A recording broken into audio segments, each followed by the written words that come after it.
Salamat sa Panginoon dahil naniniwala rin ako na walang aksidente. All things work together for good to those who love the Lord. So, yung ating pong tatalakayin ay tungkol po doon sa binasa natin kanina. Pero hayaan nyo munang simulan ko sa 2 Corinthians chapter 5, verse 10. So sabi rito,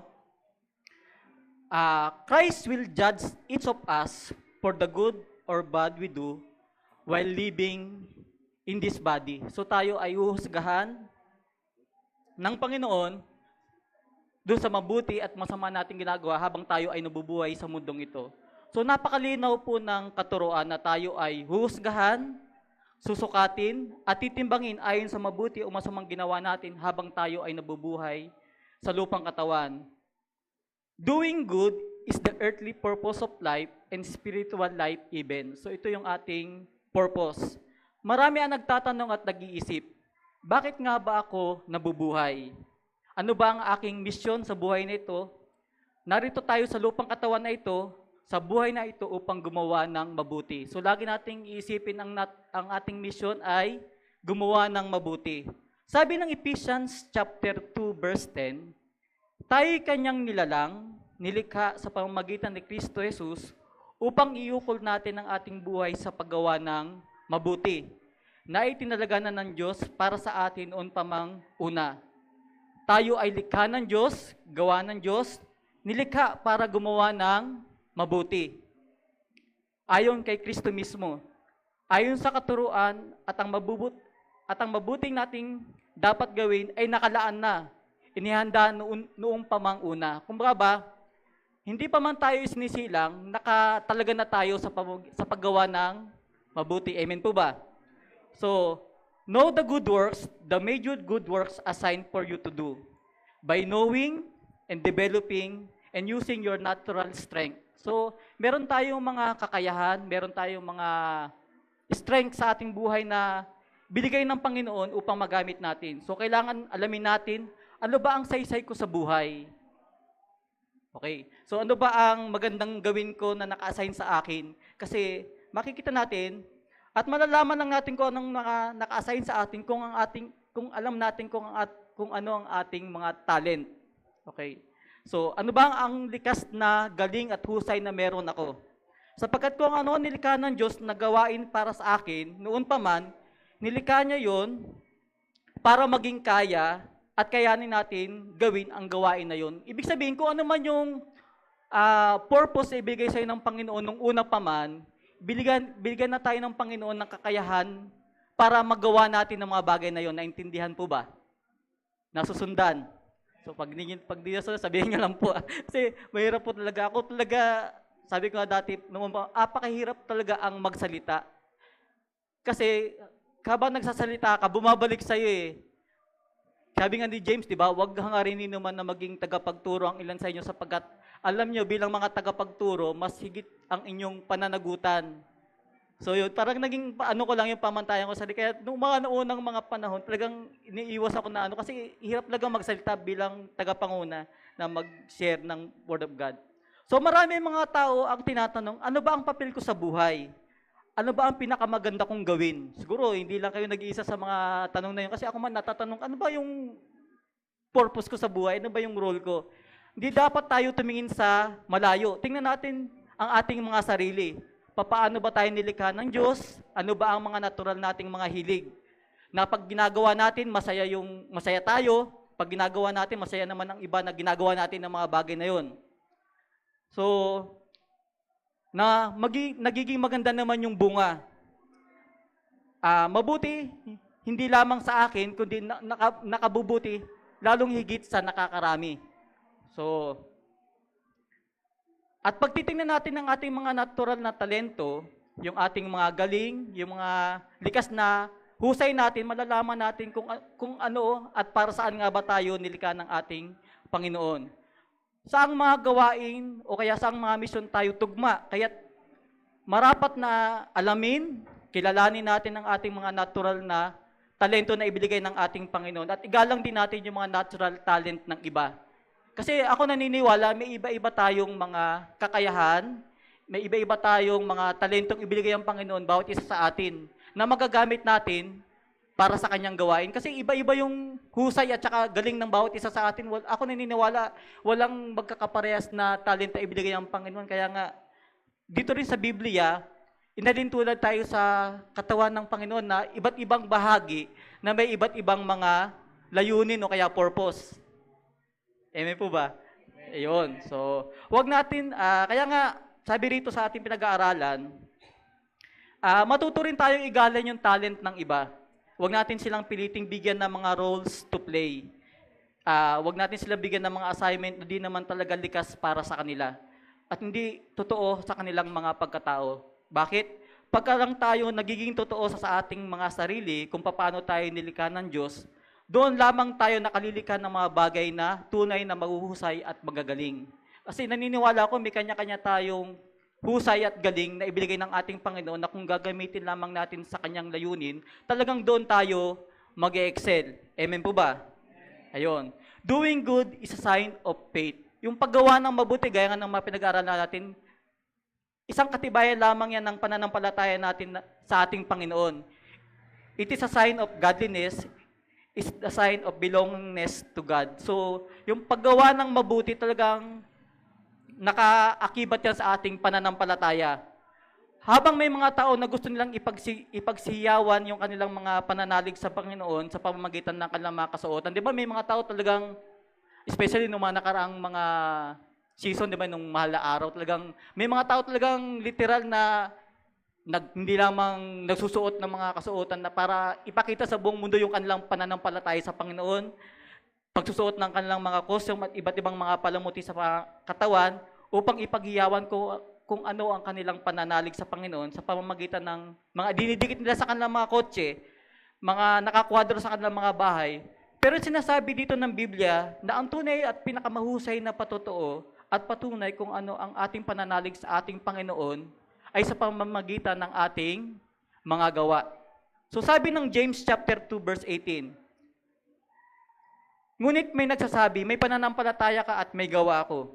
Sagot ko naman, ipakita mo sa akin ang iyong pananampalatayang walang kalakip na gawa at ipakikita ko naman sa iyo sa pamamagitan ng aking mga gawa ang aking pananampalataya. Itong si Santiago ay nilinaw niya. Mapapansin po natin.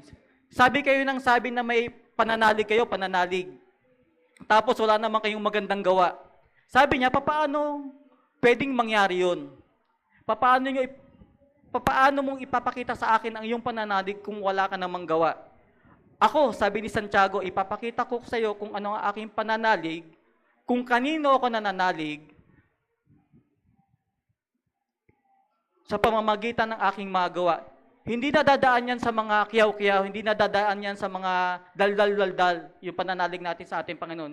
Hindi madadaan yan sa galing mo sa pakikipagdebate sa kapwa mo, para sabihin mo na meron kang mataas na pananalig sa Panginoon. Mapapatunayan yung makadiyos ka na tama ang iyong pananalig sa pamamagitan ng iyong gawa.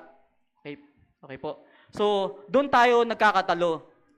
Kasi kahit na sabihin mong napakagaling mong mangangaral, pero kung hindi naman nakikita sa buhay mo yung ipinapangaral mo, sabi ni Santiago, useless lang din. So, promote, prove, show your faith by doing good, not just by talking. Hindi, patunayan natin yung ating pananampalataya sa Panginoon sa pamamagitan ng ating mga gawa. Okay? So, kaya nga sabi diba, naku, talagang hindi naman talaga ako magaling magturo. Hindi ako magaling mangaral. Hindi ako magaling magsalita. Hindi po talaga ako pwedeng magturo talaga. So, bakit ang magaling minsang pagtuturo tungkol sa ating pananalig sa Diyos ay sa pamamagitan ng ating paggawa na susundan po. So, okay. So, ang ating mga gawa, yun ang pinakamagandang mga sermon na po pwede nating ibigay sa ating kapwa. So, hindi man tayo makapagbahagi, hindi man tayo makapangaral ng, talagang sabi na, may mga tao talagang gifted na mangaral. Pero kung tayo bilang mga mananampalataya ng Panginoon, ipinapamuhay natin yung mga simpleng katuruan na nakikita yung Panginoon sa buhay natin, kahit hindi ka magsalita eh. Yung kapwa natin, nadadala natin sa ating Panginoon. Hindi yung sermon ng bibig tapos wala namang gawa. So, walang maniniwala sa ganon. Okay, so nasusundan. So doing good pleases and glorifies God. So sa paggawa natin ng mabuti, natutuwa sa atin ng Diyos at napapapurihan siya. Biruin nyo, pwede naman pala nating maministeryuhan ng Panginoon. Pwede naman natin siyang mapaglingkuran kasi ang Diyos hindi naman niya kailangan yung ang mga bagay kasi hindi naman sa mapaglilingkuran. Wala naman siyang kailangan. Naniniwala ba kayo doon? Kasi wala namang kailangan ng Diyos, nasa Kanya na lahat. Pero, sabi ron, sa pamamagitan ng paggawa natin ng mabuti, napapasaya natin ng Diyos. Naniniwala ba kayo ron? So, nanunuluwalhati natin ng ating Panginoon, naiangat natin siya. Therefore, when we do good, we not only do good to the recipient of our deeds, but we also do good to God. Hindi lamang tayo nakakagawa ng mabuti sa ating kapwa, kundi pati doon sa mga natutulungan natin, nagagawan din natin sila ng mabuti. Okay, so yun. So, sabi ng Hebrew chapter 13 verse 16, "And do not forget to do good and to share with others, for with such sacrifices, God is pleased." Ito nga yung pinag-usapan namin kanina sa Sunday School kainan na kaya natutuwa ako eh. Ano ba yung mga sakripisyong nakalulugod sa Diyos? Sabi doon sa binasa natin sa Isaiah 58, yung tinalaki natin doon yung mga... Kasi di ba, akala ng iba, yung sakripisyong magugustuhan ng Panginoon, hindi ako kakain para matuwa ang Diyos, yung magpa-fasting ako, mag-aayunom, gugutumin ko ang sarili ko para kalugdan ako ng ating Panginoon. So, hahampasin ko ang aking sarili para matuwa sa akin ng Diyos. So, luluhod ako ng matagal, didipa ako, at papagurin ko ang aking katawan para pakinggan ako ng ating Panginoon. Sa palagay niyo po ba matutuwa sa atin ng Panginoon sa ganoong mga bagay? So, hindi natutuwa ang Diyos sa mga ganon. Mga sakripisyong mga walang saysay. Pero alam niyo po ba ang sakripisyong may timbang? Alam niyo po ba yung mga sakripisyong may bigat? Yun yung paggawa ng mabuti sa kapwa. Siyempre, sa paggawa natin ng mabuti sa ating kapwa, parang sakripisyo na rin yun eh. Bakit?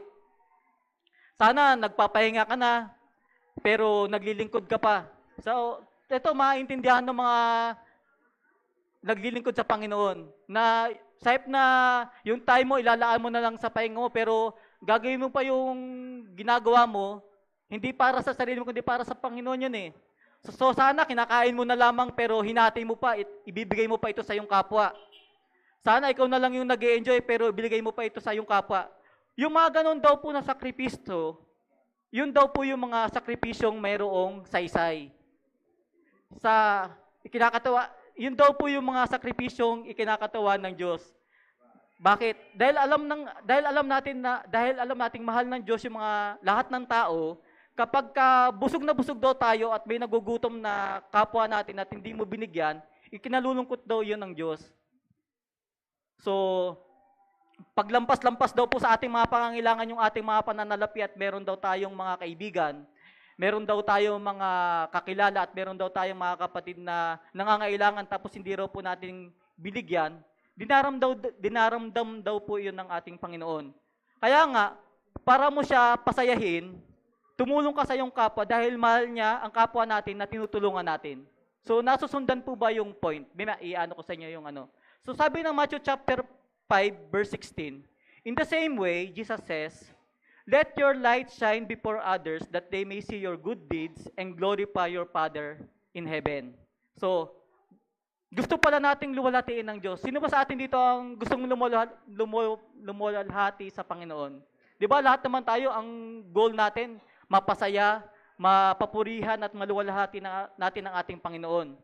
Gusto mo pala na ipagsigawan ng iyong pananalig na mabait ka, na ikaw ay maka-Diyos. Sabi ni Matthew rito, iyon ay magagawa natin sa pamamagitan ng paggawa natin ng mabuti. So, doing good is a high worship.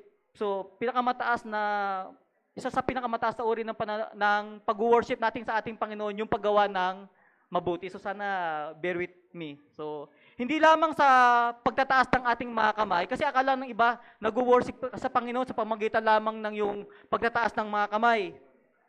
Yung sa pagsabay-sabay na pagdarasal natin, sa pagsabay-sabay natin pagsasama-sama upang sumamba, doon lamang tayo nag-worship sa ating Panginoon. So, isipin natin na kapag tayo ay gumagawa ng mabuti sa ating kapwa, tuwing bumabangon tayo doon sa kahirapan ng ating kapwa, nagdarami tayo doon sa mga hubad nating mga kapwa-tao, at tayo ay nagpapakain sa mga nagugutom, ginagamot natin at inaalagaan natin yung ating mga may sakit, isa yung paraan ng pag-worship sa ating Panginoon. Hindi lamang yung worship na akala natin na nag-worship lang tayo sa worship service. Nangyayari ang worship service sa pamamagitan ng, sabi nga rito, hindi lamang sa worship service nangyayari ang worship service. Ibig kong sabihin, akala ng iba, ang worship service dito lang sa ganitong panahon na nagsisimba tayo, yung sabay-sabay tayong kumakanta at nakikinig ng pangangaral sa Panginoon. Pero alam niyo po ba, doing good is a prayer also. Yung paggawa natin ng mabuti, parang panalangin din yan.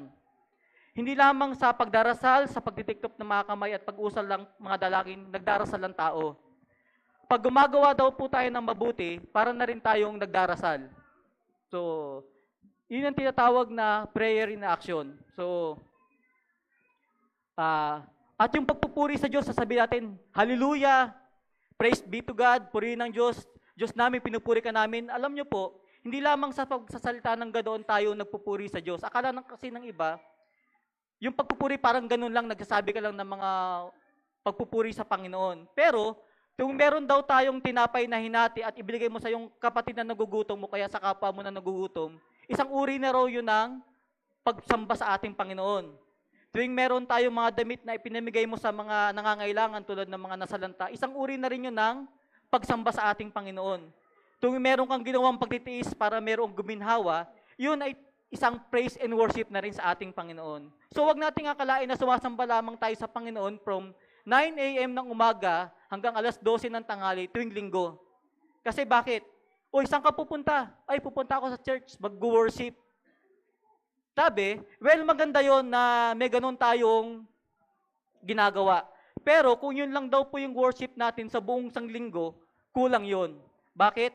Taas nga tayo ng taas ng ating mga kamay. Minsan patambling-tambling pa tayo sa church, bumubula pa ang bibig natin, kakadasal.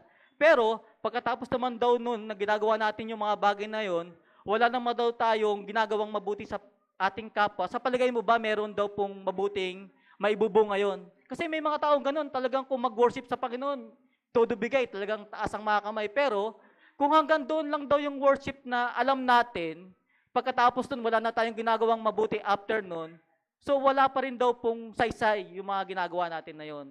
That's why our whole life, dapat daw yung ating buhay will be a life of a prayer, a life of praise, a life of worship, na hindi na, ibig sabihin nun na yun lamang formal program na dinadaluhan natin, kundi yung ginagawa daw po natin sa ating pang-araw-araw na buhay. Ako habang pinag-aaralan ko to, nagising din ako.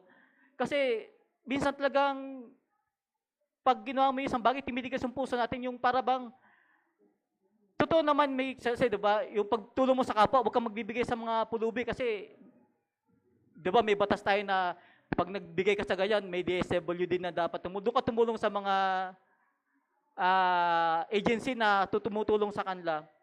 Nagising din ako doon sa sharing kanina na na ang tunay na Kristiyano, ang magdadala sa iyo yung compassion mo na tumulong ka, hindi dahil mali ang intention mo, hindi mali yung motibo mo, kasi tumulong ka dahil nahabag ka. Nasusundan po. So, if you know, sabi ng James chapter 2 verse 15 hanggang 16, if you knew someone who doesn't have any clothes or food, you shouldn't just say, I hope that all goes well with you. I hope you will get warm and have plenty to eat.